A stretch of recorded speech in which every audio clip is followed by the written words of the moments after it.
Tuesday, Affinity Magazine, a social justice teen magazine, tweeted out this insanity as the world reacted to the death of college student Otto Warmbier, murdered by the North Koreans for the sin of removing a poster from a wall to bring home. Quote, "Watch whiteness work. He wasn't a kid or innocent. You can't go to another country and try to steal from them. Respect their laws." Unfortunately, this hot take, a take so hot it would actually consume the sun with its own heat, wasn't the only left-wing attempt to slam Warmbier for the brutal sin of whiteness. The Huffington Post ran a piece after Warmbier was sentenced a few months ago to over a decade in jail in North Korea, in which the author stated, quote, "My mother's callous reaction to Michael Fay's sentence is my reaction to another young white man who went to an Asian country and violated their laws and learned that the shield his cis white male identity provides here in America is not Teflon abroad. I'm a black woman, though. The hopeless fear Warmbier is now experiencing is my daily reality, living in a country where white men like him are willfully oblivious to my suffering, even as they are complicit in maintaining the power structures which ensure their supremacy at my expense. He is now an outsider at the mercy of a government unfazed by his cries for help. I get it." Larry Wilmore, that moron, ripped Warmbier as a frat boy and, quote, "frat boy privilege not valid in totalitarian dystopias." Funny. Wilmore never had anything to say about his rich and famous friends visiting the gulag state of Cuba. This sort of stupidity from the left isn't uncommon. It merely demonstrates that when you see the world in terms of class, color, sexual orientation, when you are convinced that every white straight male is a victimizer, you are more likely to excuse atrocities against such fortunate people. Never mind, North Korea is filled with North Koreans, tortured, imprisoned, murdered, kept in slave-like conditions. Warmbier clearly had it coming because he was white.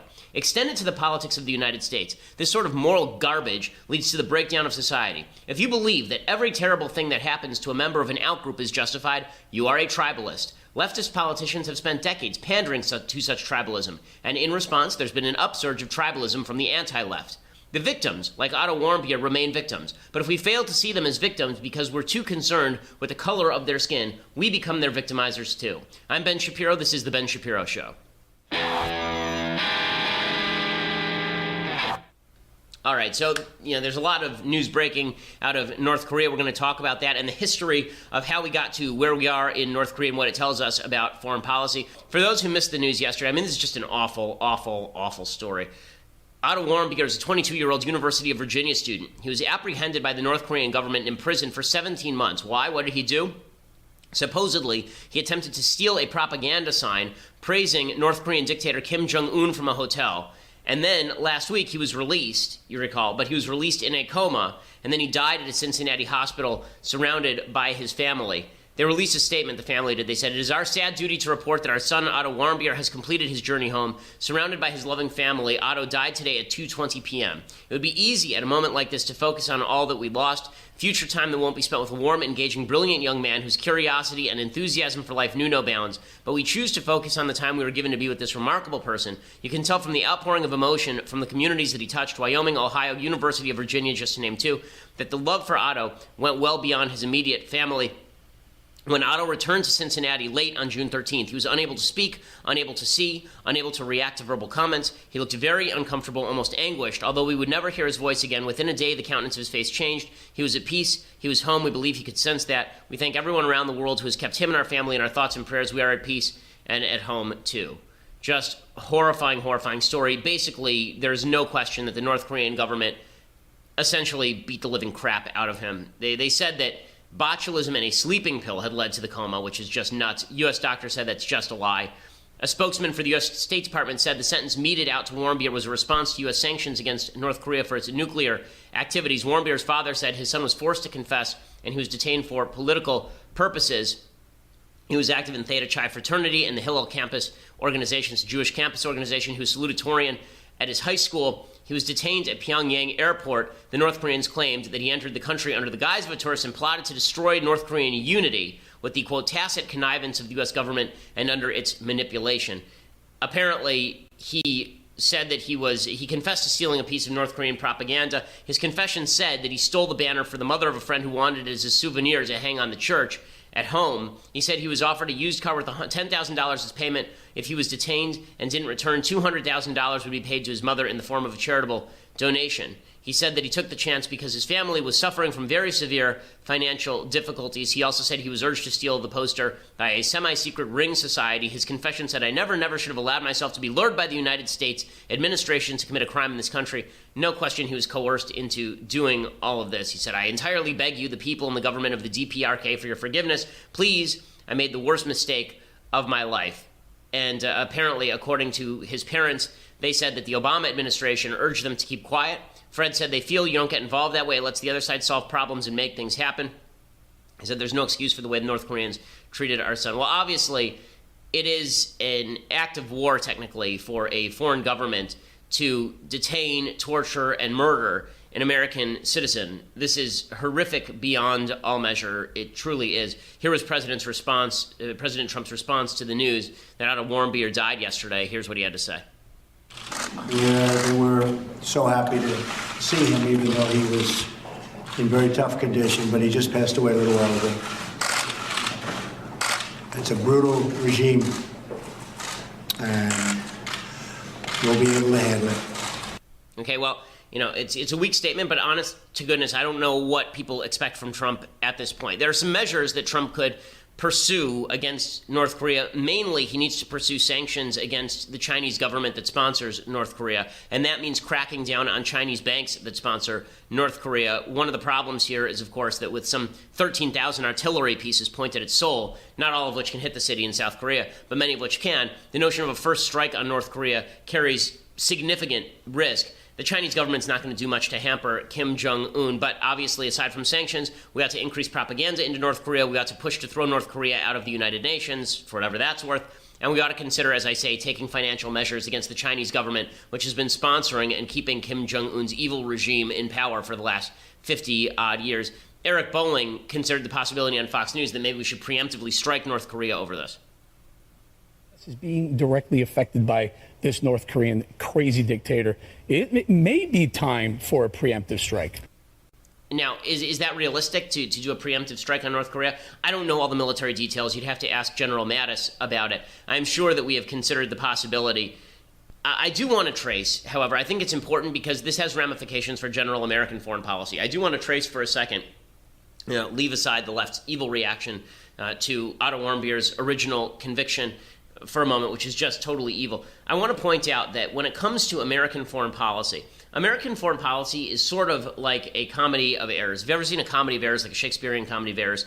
Usually it starts with somebody telling a fib, and then that fib turns into 3 more fibs, and then those 3 more fibs turn into 8 fibs. If you've ever seen a tragedy, it's the same thing. Someone makes a bad decision. That bad decision sort of radiates outward like a ripple in a pond and affects an ever-broadening number of people. That's true of American foreign policy as well. The reason that Otto Warmbier is dead today is not just because of Kim Jong-un. It's because Western foreign policy for nearly a century, there are a series of points in American foreign policy where all of this could have been stopped before it began with North Korea. And at virtually every turn, the wrong mistakes were made with regard to Western foreign policy. And this is why I'm not an isolationist. I think isolationism is an easy way to avoid making tough decisions in the now that have tremendous ramifications down the road. So to take the example of North Korea, back in 1917, you have to go all the way back to 1917, there's the Russian Revolution. In the middle of the Russian Revolution, which was happening in the middle of World War I, there was an attempt by the communists to take over the country. First, Tsar Nicholas fell, and then after the Tsar fell, then there was a battle between the so-called whites and the reds. The whites were socialists and the reds were communists. The whites were led by a guy named Kerensky, and the reds were, of course, led by Lenin. And the Western world basically said, we want to help the whites win this war. So the British and Americans actually put troops on the ground in 1917, 1918 in Russia. It was called the Polar Bear Expedition for the Americans. And the goal was to help the whites beat back the reds. Now, if that had succeeded, there is no Soviet Union. The Soviet Union doesn't exist. The mass murder of tens of millions of people over the course of the 20th century doesn't happen. But Woodrow Wilson ended up withdrawing because he didn't have public support for what really was a tiny operation. The same thing happened with Britain. In 1919, the British pulled out against the advice of Winston Churchill. The British Prime Minister, a guy named Lloyd George, he said the country could, quote, not afford to continue so costly an intervention in an interminable civil war. What was that costly intervention? The British to that point had lost 327 men. For the next 70 years, hundreds of millions of people would die thanks to the rise of the Soviet Union. 3 decades later, the United States made a very similar decision. In 1945, China was at war. Chiang Kai-shek, the nationalist leader, was at war with Mao Zedong, the communist. And the Truman administration tried to bring all parties to the table, saying they didn't want to take sides in the Civil War. They actively stopped Chiang Kai-shek from wiping Mao off the map. In 1946, George Marshall, who was at the time the top American general, he helped stop an offensive by the nationalists that would have crushed Mao. Marshall actually berated Chiang Kai-shek. He said, "Under the circumstances of the continued advance of the government troops in Manchuria, I must repeat that a point is being reached where the integrity of my position is open to serious question. Therefore, I request you again to immediately issue an order terminating advances, attacks, or pursuits by government troops." Mao biographer Zheng Chang writes, Marshall's diktat was probably the single most important decision affecting the outcome of the Civil War. Chiang Kai-shek backed off because he was afraid that he would lose the money in American support and that Mao would win the war. As it turned out, that failure, the ceasefire that they engaged in, allowed Mao to regroup, and then Mao ends up taking over the country.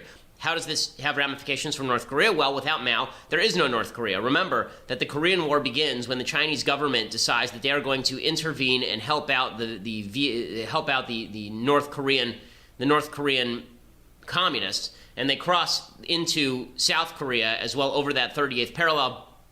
The United States guarantees the safety of the South Koreans.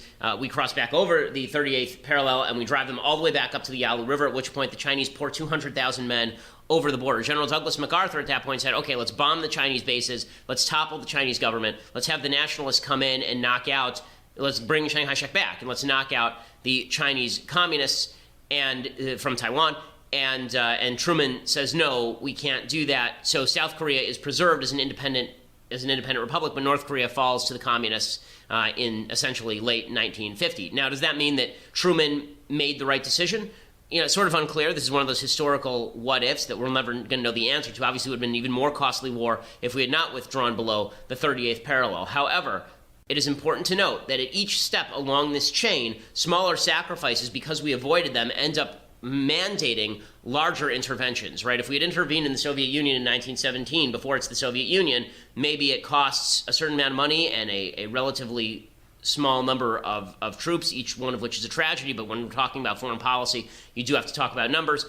We don't do that, and so we end up in a Cold War and World War II, which probably never would have happened if there is no Soviet Union. Very difficult to imagine that the Nazis even rise to power in the absence of the Soviet Union, because the Nazis were a direct response, actually, to the rise of the Soviet Union and the rise of the communists in Nazi Germany and pre-Nazi Germany and Weimar Germany. So again, small sacrifice made then prevents the rise of the Soviet Union. Small sacrifice made in 1945 financially to Chiang Kai-shek and not tying his hands prevents the rise of the Chinese communists. And then you end up in the Korean War. And now we have basically an intractable problem. The North Koreans are not going to go away anytime soon. The reason I say this is because I think it has ramifications for how we deal with foreign policy today. There's a tendency on right and left to say that isolationism is the best possible solution to these problems. If we just stay out of the world's civil wars, if we just stay out of the world's problems, then things will get better. This is sort of the Obama administration tack with regard to Iraq. If we withdraw, everything will be fine. And then naturally, you get ISIS. The same sort of thing happens all around the world on a regular basis. That doesn't mean every intervention is necessary, and we have to carefully consider. And sometimes an intervention is going to fail. Sometimes an intervention is going to be counterproductive. But that doesn't absolve us of the obligation to look the future straight in the eye and determine whether we believe that this problem is going to balloon into a far larger problem over time. So again, I don't have any good solutions for North Korea. That's why I am not ripping on President Trump for having no good solutions for North Korea. There are no good solutions for North Korea at this point, short of pressuring the Chinese government, which so far we have not had the willingness to do. You know, President Trump was actually more right on North Korea before he met with the Chinese than he was after he met with the Chinese government. It is tragic, it is horrifying, and please, for the love of God, people, do not go to evil dictatorships for any reason, because you never know what is going to happen there. It's just horrifying. Okay, other things that I like. This was going around on Twitter yesterday, and I just love it. There's a personals ad, basically, from 1865. It just goes to show you how maybe our standards have risen, but also fallen. So this is a young man who is putting out this notice. It says, "Chance for a spinster. A young man in Aroostook County, Maine, advertising for a wife, speaks of himself as follows, quote, I am 18 years old, So number one, first of all, the fact that you have an 18-year-old looking for a wife is a big difference. Now people don't grow up until they're 28. Because I'm 18 years old, have a good set of teeth, and believe in Andy Johnson, the Star-Spangled Banner, and the 4th of July. Okay, so patriotism was actually a selling point back then. Kind of cool. He says, I've taken up a state lot, cleared up 18 acres last year, and seeded 10 of it down. My buckwheat looks first rate. The oats and potatoes are bullies. This is a guy trying to brag to potential mate that he's going to be able to provide. I've got 9 sheep, a 2-year-old bull, and 2 heifers beside a house and barn. I want to get married. I want to buy bread and butter, hoop skirts, and waterfalls for some person of the female persuasion during life. That's what's the matter with me, but I don't know how to do it. Okay, I have to say, isn't that adorable? I mean, it's sad that it's 1865, but I assume that, I wish I knew who this person was and found out whether they actually found their mate, but what were they looking for? Okay, basic health, right, have a good set of teeth, patriotism, right, believe in the Star-Spangled Banner and the 4th of July, they believe in hard work. He's 18 years old, he's already seeded acres of wheat and oats, and he's bringing up a farm, he wants to get married, and then he believes it's his job to provide for his wife. There's something charming about that, okay? For all the talk about patriarchy, this does not sound like the patriarchy. This does not sound like I want a wife to boss around and beat. This sounds like I want a woman to provide for and to be my partner in life, to be my helpmate, as the Bible would say. You know, not everything that's old is bad, gang, and some of these ideas I think would be well taken by couples who are looking for marriage today, because certain things don't change, okay? These are still things that men should be looking to provide to their wives, and these are still things that women should be looking for in a potential husband. Okay, other things that I hate. So I want to correct something that I said yesterday on the show about these idiots who stormed the stage at Julius Caesar. I had mentioned that I had said that it was alt-right protesters because that was the widespread media coverage, that it was alt-right. Jack Posobiec, he has praised the alt-right in the past. He's an alt-right fellow traveler at the very least. He maintains, I guess, now that he's not alt-right. But the other person who stormed the stage is a gal named Laura Loomer. I had said alt-right protesters, and so she said, I'm not alt-right. I'm Zionist. So I apologize for getting that wrong. If she's not alt-right, she should stop hanging out with the alt-right. I also assumed that only the alt-right would be stupid enough to storm the stage at a Julius Caesar performance in order to protest against anti-Trump rhetoric or some such nonsense. In any case, she goes on with Sean Hannity. Remember, this very same Sean Hannity who's tweeting yesterday that he wouldn't take a position on this particular issue when I said this is really stupid. Why are you doing this? Well, he took a position last night, and he had on Laura Loomer, and now they are promoting exactly the same sort of snowflakery that you see from the left. Listen to what she has to say and understand that if you switch the words left and right, this is exactly what leftists say about shutting down speeches on college campuses. Look, this is assassination porn, right? So the left is taking pleasure in watching an assassination attempt on President Trump. Shakespeare once said that violent delights lead to violent ends, right? And so when you're going to delight in the assassination of our president, it's going to have a violent end. Okay, and then she goes on to declare herself a hero. When she says that rhetoric is going to have a violent end, when you say that, saying bad things about Trump or having what she calls assassination porn about Trump is going to lead to a violent end, okay, this idea that if you depict the Julius Caesar, which again, a play in which myriad leaders over the course of time have taken the role of Julius Caesar. This is not new. It happened to Obama in 2011. They did a production in Maine with Hillary Clinton in the Julius Caesar role. When she does this routine, again, I'm not saying the play is good. I'm not saying that this is smart.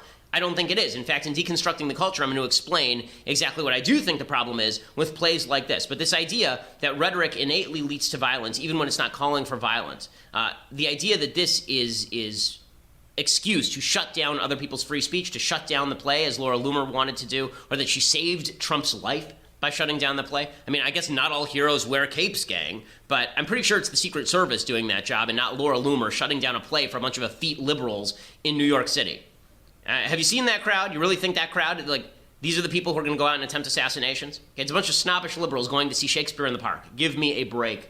But again, this sort of self-appointed Praetorian Guard for Trump, it's so stupid, and it's the same thing the left does on campuses on a daily basis.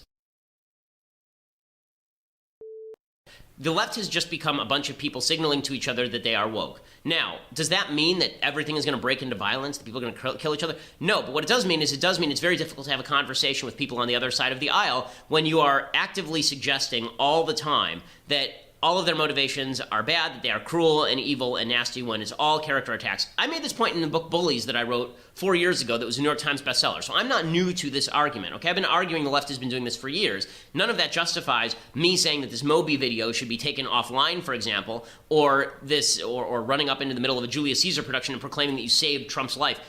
honestly, if that's the way that you believe, then there would have been a case to stop President Trump from saying bad things about President Obama, mean bad things about President Obama being illegitimate, born in Kenya, all the rest of this.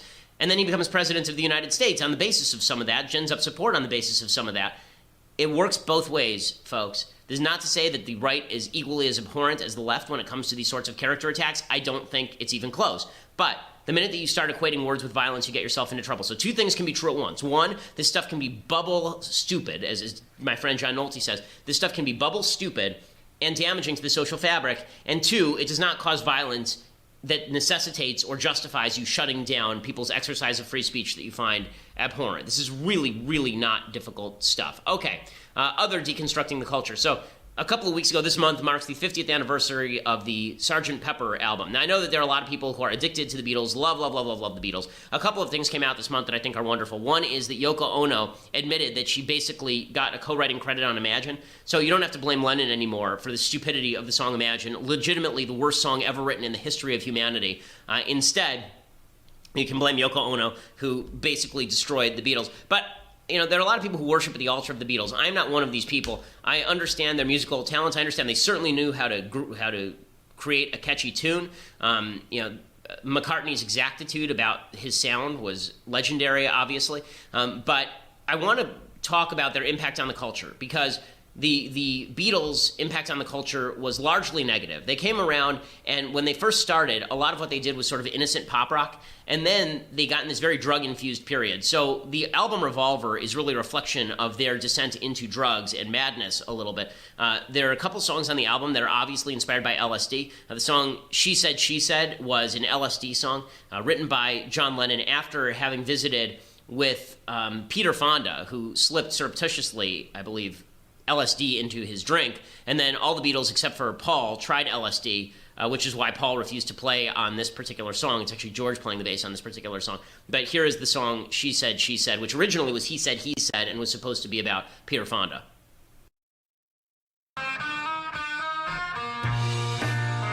What we do here is go back.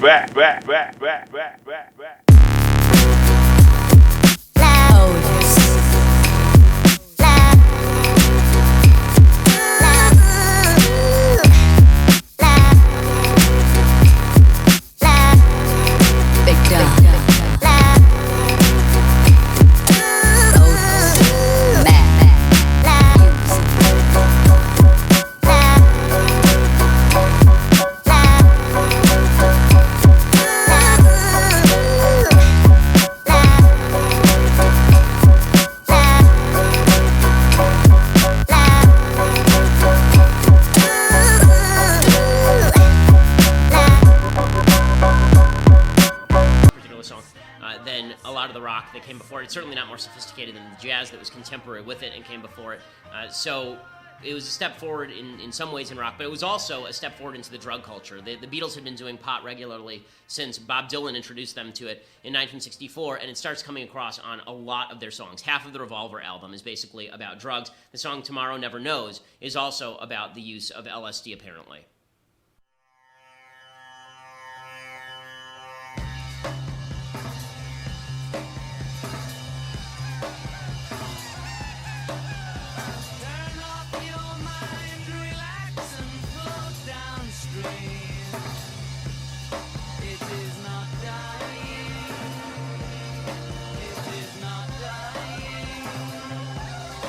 I mean, this is 60s music, right? If you go back to Let Me Hold Your Hand, I Want to Hold Your Hand, that's not 60s music, that's 50s music. This is 60s music, and this is the beginning of the destruction of pop culture. So, as musically talented as the Beatles are, and there's no question they were, their impact on the culture, the mainstreaming of the drug culture was disastrous. The song Come Together was actually written as it was supposed to be a gubernatorial anthem for Timothy Leary, who is the great progenitor of the LSD movement. His slogan, if I recall correctly, was drop in, drop out, basically drop drugs and then drop out. He was going to run for governor against Ronald Reagan until he was arrested for drug offenses. Come Together was supposed to be their tribute to him, which is why the song makes no sense. It's a bunch of words strung together randomly. It's also a ripoff of an old Chuck Berry song. In any case, I want to point this out because while it's important to recognize musical contributions, it's also important to recognize the negative cultural contribution that the Beatles are responsible for in mainstreaming a drug culture that would not have been mainstreamed at the level that it was without them. Okay, so we'll be back here tomorrow with more discussion, debate. Also tomorrow we'll do some more Bible talk because it's Wednesday. I'm Ben Shapiro. This is The Ben Shapiro Show.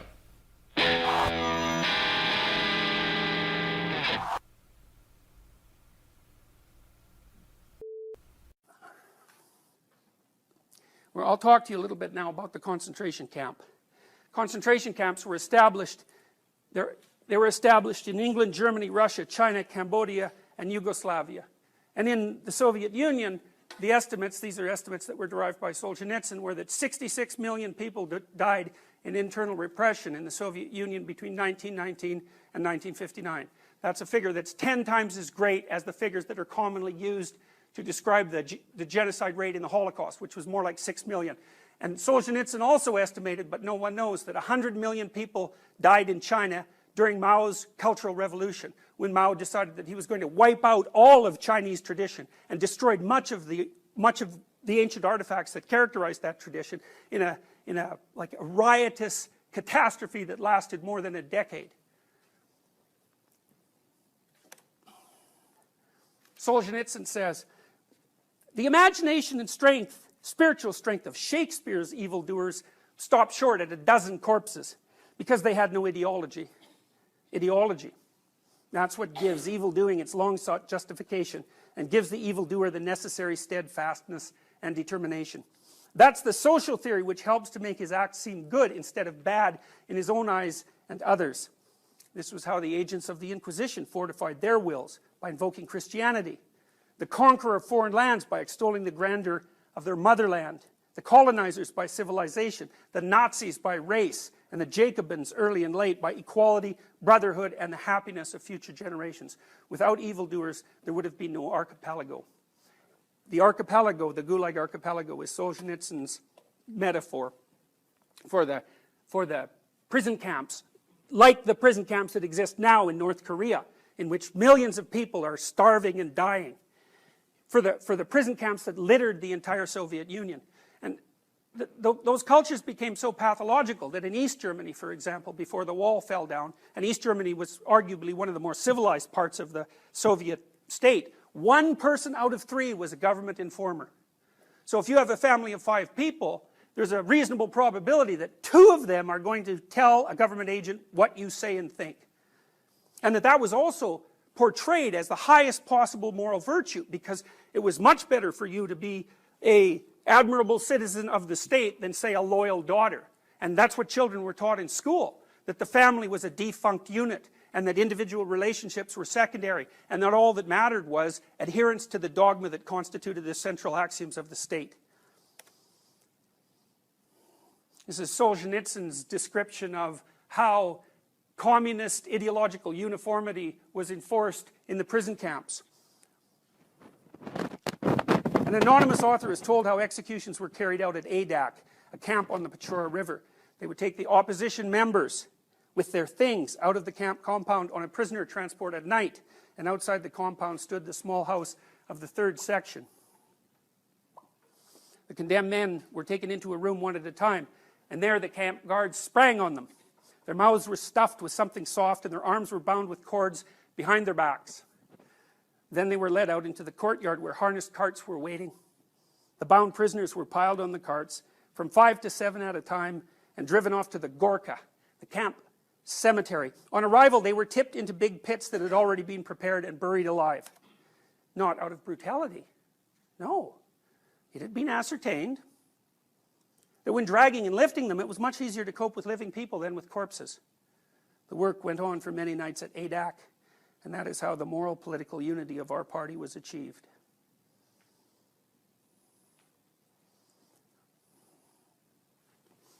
If you have a rigid belief system, and that's what an ideology is, because its axioms are such that it encompasses all of reality, and then there are details left outside that don't seem to fit into that reality, well, then you ignore them. But what if they're embodied? What if there are people who are objecting to the way you think?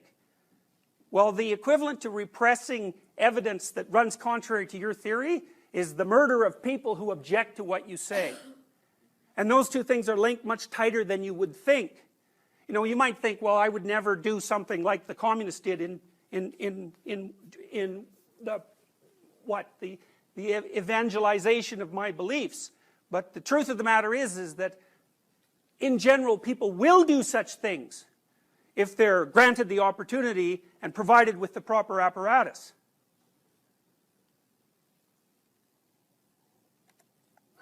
This is Frankl from his accounts of the concentration camps under Nazi Germany.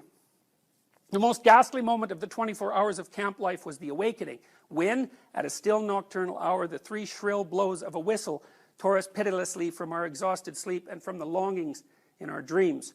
We then began the tussle with our wet shoes, into which we could scarcely force our feet, which were sore and swollen with edema. And then there were the usual moans and groans about petty troubles, such as the snapping of wires which replaced shoelaces. One morning I heard someone whom I knew to be brave and dignified cry like a child, because he finally had to go out to the snowy marching fields in his bare feet, as his shoes were too shrunken for him to wear. In those ghastly moments, I found a little bit of comfort, a small piece of bread, which I drew out of my pocket and munched with absorbed delight. Solzhenitsyn. Many of the Gulag camps contained 2 classes of prisoners. Rapists, murderers, and thieves were very well organized in Russia and the Soviet Union, and political prisoners. And because the Soviets believed that the reason that people were thieves, murderers, and rapists was because of the appalling sociological conditions that they grew up into, they believed they were socially friendly elements who could still be redeemed. So they put them in charge of the camps. And so the political prisoners were at the bottom of the hierarchy. The prisoners ran the camps with minimal supervision. And the camps were often forced labor camps. And forced labor meant do something difficult and pointless until you die. It meant only secondarily produce something of potential value to the state. You saw this with Nazi Germany too. The Nazis, when they started to lose the Second World War, they could have stopped their Holocaust machinations and used the people they had imprisoned to build implements to further the war effort, which they did to some degree. So they could have used them as slaves. So this would be the logic. Take the slaves, make the munitions, win the war. Then, after you've won the war, you can run around and mop everybody up. But that isn't what the Nazis did. When they started to lose, instead of doing what you think would be rational in the pursuit of what was hypothetically their goal, they amped up the killing and took resources away from the war itself.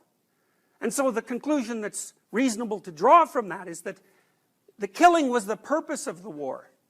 All the rest of it was just window dressing. And exactly as Solzhenitsyn described in the earlier quotes that I told you, was that ideology was only there to allow the people who were fundamentally motivated towards genocide and destruction to pretend to themselves that they hadn't become rotten to the absolute core.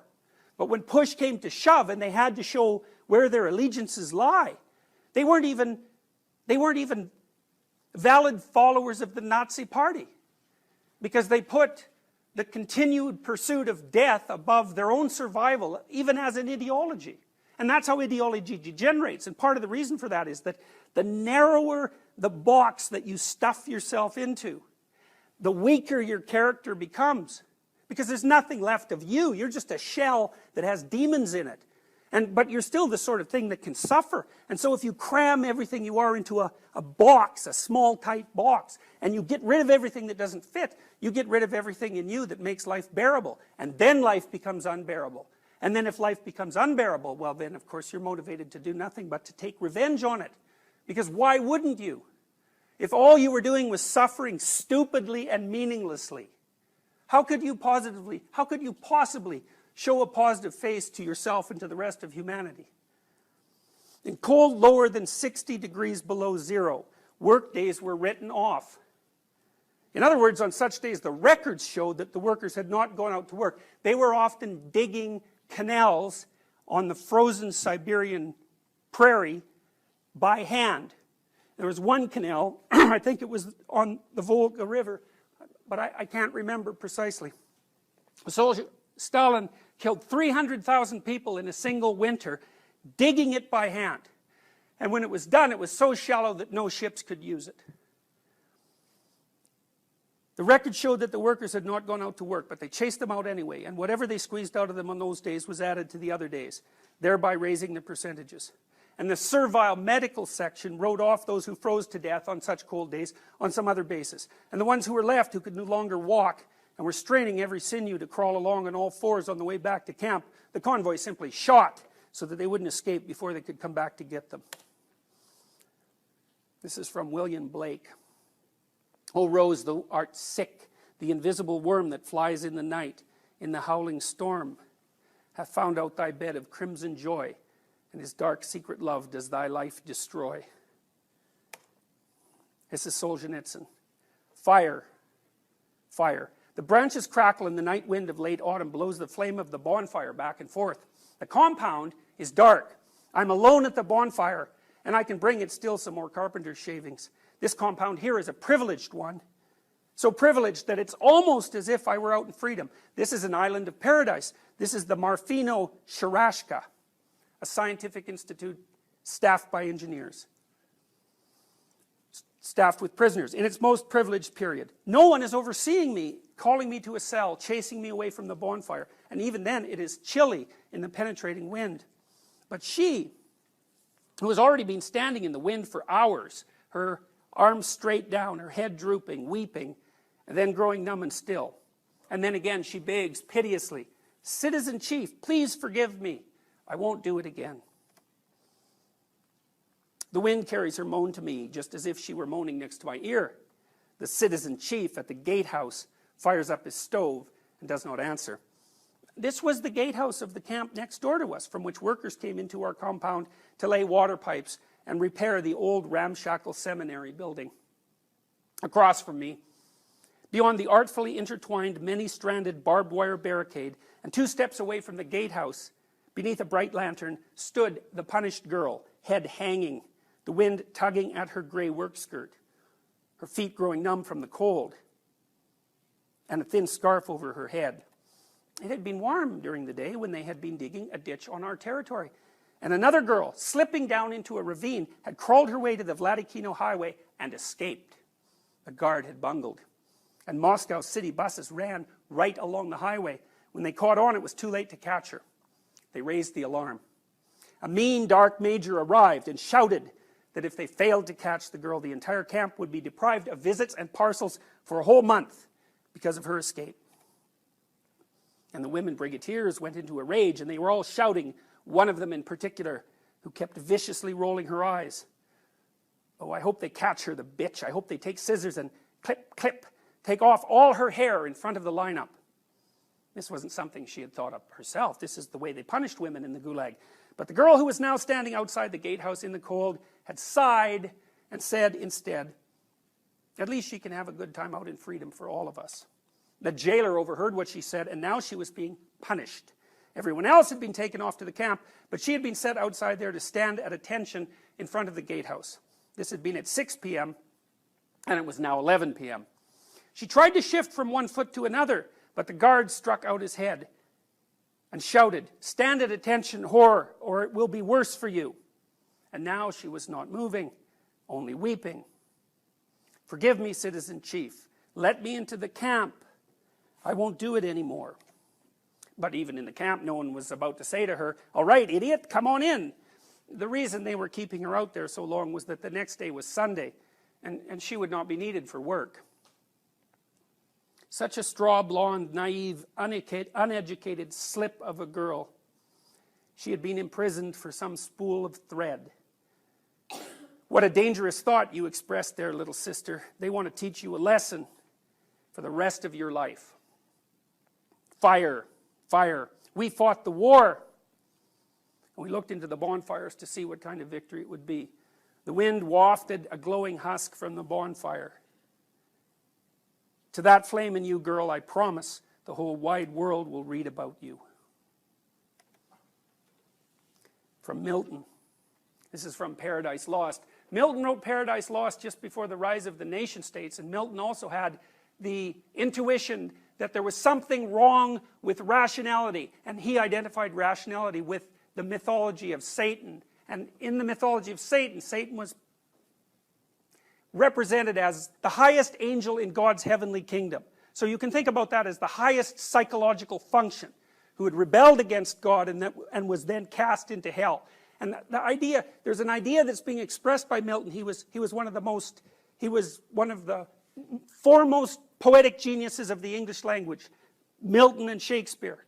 And what Milton was trying to understand was, what is the nature of evil? And his representation gathered up the dreamlike theories of evil that had been collected around all of Western civilization for thousands of years. And his hypothesis was this: evil is the force that believes that its knowledge is complete and that it can do without the transcendent. And as soon as it makes that claim, it instantly exists in a place that's indistinguishable from hell. And it could get out merely by admitting its error, and it will never do that. For whence but from the author of all ill could spring so deep a malice, to confound the race of mankind in one root, and earth with hell to mingle and involve, done all to spite the great Creator. This is from Richard III, Shakespeare. I shall despair, there is no creature loves me, and if I die, no soul will pity me. Nay, wherefore should they, since that I myself find in myself no pity to myself. Solzhenitsyn describes the reactions and actions of Communist Party members who were devoured by the system, because that often happened. The prison system, the Gulag system, was very indiscriminating. You could land there for good reasons or bad, and the bad reasons were probably better, because the punishment was more severe if you were imprisoned for your innocence. And Communist Party members often got vacuumed up, and this was ontologically and existentially intolerable for them, because they'd committed their whole soul to the ideological dogma, and then its tyrannical aspect picked them up and destroyed them like they were worth nothing. To say that things were painful for them is to say almost nothing. They were incapable of assimilating such a blow, such a downfall, and from their own people too, from their own dear party. The typical arrest was, you're at home with your family, in your bed, and it's 3 o'clock in the morning. And the door's kicked down, and they take you out of your bed in whatever you happen to be wearing, and they tell you to say goodbye to your family and give you like 25 seconds to pack, and then you're gone, and no one sees you again. They take you to the prison, they take off all your clothes, they shave your head, they have you pick out some random clothes from a pile of clothes, hopefully they don't fit, and then you're tried, you confess, if you will, and you're off to the prison camp. To say that things were painful for them is to say almost nothing. They were incapable of assimilating such a blow, such a downfall, and from their own people too, from their own dear party, and from all appearances for nothing at all. After all, they had been guilty of nothing as far as the party was concerned, nothing at all. It was painful to them to such a degree that it was considered taboo among them, uncomradely, to ask, what were you imprisoned for? Ha! They were the only squeamish generation of prisoners. The rest of us, with our tongues hanging out, couldn't wait to tell the story to every chance newcomer we met, and to the whole cell, as if it were an anecdote. Here's the sort of people they were. Olga Sliosberg's husband had already been arrested, and they had come to carry out a search and arrest her too. The search lasted 4 hours, and she spent those 4 hours sorting out the minutes of the Congress of the bristle and brush industry, of which she had been the secretary until the previous day. The incomplete state of the minutes troubled her more than her children, who she was now leaving forever. Even the interrogator conducting the search could not resist telling her, come on now, say farewell to your children. Here's the sort of people they were. A letter from her 15-year-old daughter came to Yelizaveta Tsetkova in the Kazan prison for long-term prisoners. Mama, tell me, write to me, are you guilty or not? I hope you weren't guilty, because then I won't join the Komsomol, which was the Young Communists organization, and I won't forgive them because of you. But if you're guilty, I won't write you anymore, and I will hate you. And the mother was stricken by remorse in her damp, grave-like cell with its dim little lamp. How could her daughter live without the Komsomol? How could she be permitted to hate Soviet power? Better that she should hate me. And so she wrote, I am guilty. Enter the Komsomol. How could it be anything but hard? It was more than the human heart could bear to fall beneath the beloved axe, and then to have to justify its wisdom. But that's the price a man pays for entrusting his God-given soul to human dogma. Even today, any Orthodox communist will affirm that Tsetkova acted correctly. Even today, they cannot be convinced that this is precisely, quote, the perversion of small forces, that the mother perverted her daughter and harmed her soul. Here's the sort of people they were. YT gave sincere testimony against her husband. Anything to aid the party. Oh, how one could pity them.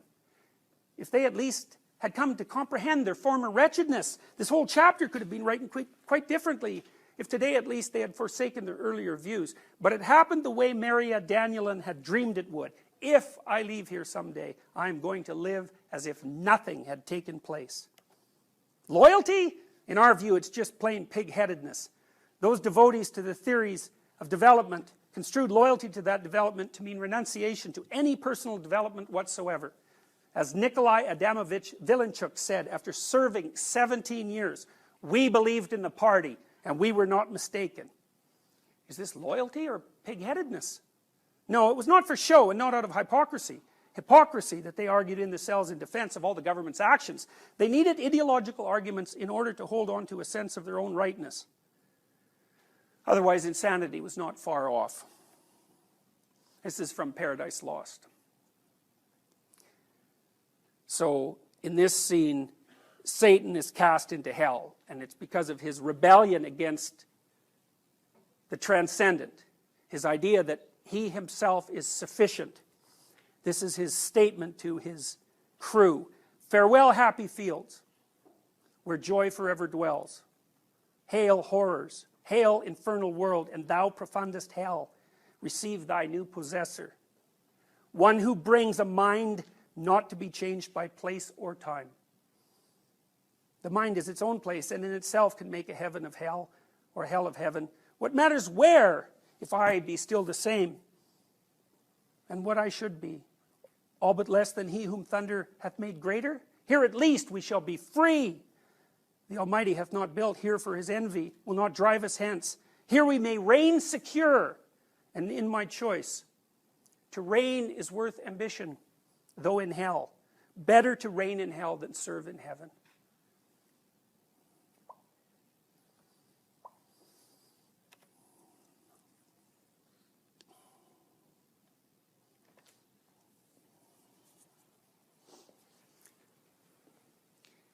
The existentialists of the late 19th century attempted to diagnose the pathology of the human personality at a deeper level, I believe, than anyone else had ever attempted. And their fundamental conclusion was that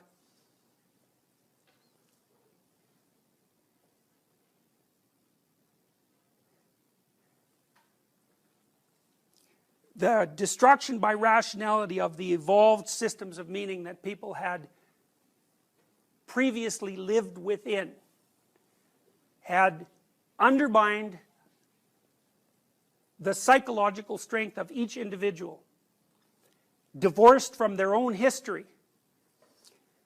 That led them to gravitate towards either nihilism or, as a counterposition, to gravitate towards totalitarianism. The whole 20th century played out the pendulum swing between nihilism and totalitarianism. And in the background, the existentialists and the psychodynamic theorists were putting forward a theory which was that if people lived up to their own possibility and held on to their own experience as if it were true and did not substitute for that ideological and consensual beliefs, that it would be possible for each person to find a wellspring of meaning that would be a sufficient replacement for what had been lost historically without having to fall into the pitfalls of nihilism or totalitarianism. And so you might say, well, nihilism, well, that's one thing because mostly that affects you, although if you're nihilistic then everyone around you is going to be pulled down as well. But totalitarianism is a whole different issue because what we know now is that Once things become ideologically totalitarian, the next step is mass murder. And the next step is mass murder in a manner that makes it appear that the purpose for the ideological rigidification to begin with was the opportunity to participate in mass murder. So you know how Hitler died. Hitler lost faith in the German people because they were losing the war. And so he concluded in the waning stages of World War II that Germany should just be destroyed in fire, and everything else that he could possibly consume would go with him. And so he died in a bunker underneath Berlin. When it was in flames, he committed suicide. When Europe was in flames. And Hitler was a worshiper of the kind of fire that purifies. He used that mythology of cleansing fire to enter into a terrible pact with the entire nation that he followed and led. And Stalin didn't just kill individuals that he pulled off the streets. He killed like all the engineers and all the doctors because he believed they were wreckers. They killed all the good farmers. They killed 6 million Ukrainians. They moved whole nations of people into Siberia and let them die.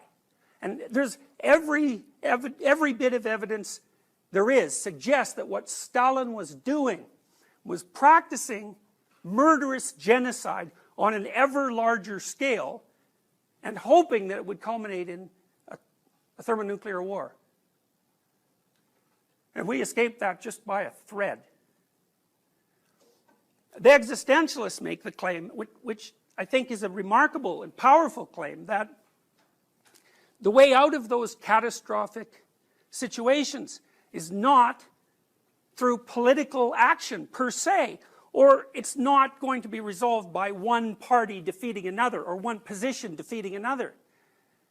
That's a continuation of the same process that produces the problem. The existential and the psychodynamic answer to this problem is that it's more a disease of the soul than a disease of the state, and that the way to address it is to ensure that you live in a manner that makes you neither nihilistic nor susceptible to ideological possession. Solzhenitsyn and other thinkers like him, like Frankl, believed that that society was a macrocosm of the individual. Not the other way around, not that the individual is a sub-element of society. Believed that the choice that each individual made was potentially so powerful in relationship to pathological behavior or honest and thoughtful behavior that a single individual properly developed could stand up against a tyranny and win. And it seems to me, and I've thought about this for a very long time, that the lesson of the 20th century is that a single individual can stand up against a tyrant and win. And each of us are single individuals. And the danger of tyranny and the danger of nihilism are not past. And so, as inheritors of the catastrophic legacy of the 20th century, and as inhabitants of the new millennium, part of your responsibility is to live your own life, and to live it honestly, and to pay attention to your own experience, and not take the easy way out that ideological systems offer you. They're destined to transform themselves into rigid and murderous pathologies. And you offload your responsibility for thinking and acting to them. And then you have to ask yourself, well, what are they? Well, all the evidence suggests that they're not the sort of thing that you want to have in your head.